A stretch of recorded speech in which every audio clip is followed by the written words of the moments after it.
दोस्तों, आज से तकरीबन 1000 साल पहले हजरत इमाम अहमद बिन हम्बल रहमतुल्लाह अलैह अपनी किताब फज़ाइल सहाबा की हदीस नंबर 1098 में ये लिखते हैं कि तमाम सहाबा किराम में हजरत अली रदियल्लाहु ताला अन्हो के सिवा कोई ऐसा नहीं था जिसने ये कहा हो, ऐ लोगो तुम मुझसे सवाल करो, मैं तुम्हारे हर सवाल का सही सही जवाब दूंगा। इमाम अहमद बिन हम्बल अपनी किताब फज़ाइल सहाबा की हदीस नंबर 1100 में लिखते हैं कि हजरत उमर रदियल्लाहु अन्हो हर उस मसले के लिए अल्लाह की पनाह मांगा करते थे जिस मसले को हल करने के लिए हजरत अली रदियल्लाहु ताला अन्हो मौजूद ना हो।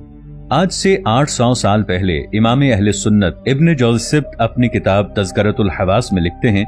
हजरत उमर रदियल्लाहु ताला अन्हो के इस तरह पनाह मांगने की वजह यह थी कि हजरत अबू बकर सिद्दीक रदियल्लाहु ताला अन्हो के बाद हजरत उमर रदियल्लाहु ताला अन्हो को जब दूसरा खलीफा मुकर्रर किया गया तो रोम के बादशाह ने जमीन और आसमान में छुपे राजों के बारे में मालूमात हासिल करने के लिए एक शख्स को हजरत उमर रदियल्लाहु ताला अन्हो के पास भेजा।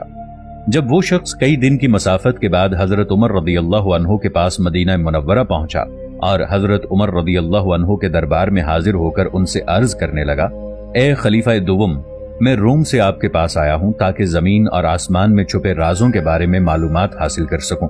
हमने सुना है कि आपके नबी सल्लल्लाहु अलैहि वसल्लम ने अपने आखिरी नबी होने का जिक्र किया है और ये बात तौरात, ज़बूर, इंजील सब आसमानी किताबों में मौजूद है।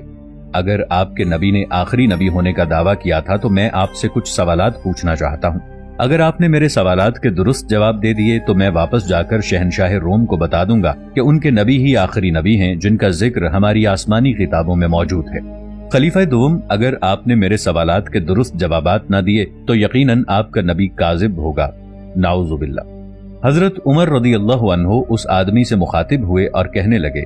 ऐ इब्ने आदम, तुम ये बात अपने जहन में रखो कि हमारे नबी हजरत मोहम्मद मुस्तफ़ा सल्लल्लाहु ताला अलैहि वसल्लम ही वो आखिरी नबी हैं जिनका जिक्र तौरात, ज़बूर, इंजील सब आसमानी किताबों में है। तुम मुझसे जैसा सवाल करना चाहते हो करो। तो वो शख्स कहने लगा, ए मुसलमानों के खलीफा, मेरा पहला सवाल यह है कि आप मुझे जमीन की उस जगह का नाम बताएं जहां सूरज की रोशनी सिर्फ एक ही दफा पड़ी हो, इसके बाद आज तक वहां पर सूरज की रोशनी नहीं पड़ी। मेरा दूसरा सवाल यह है कि इस जमीन पर हर पौधा पानी की वजह से पैदा होता है और वो तनावर दरख्त बनता है, लेकिन वो ऐसा कौन सा दरख्त है जो बगैर पानी के पैदा हुआ हो। मेरा तीसरा सवाल यह है कि वो ऐसी कौन सी चीज है जिसके न हाथ हैं, न पांव हैं, न जिस्म है, सारे का सारा मुंह है।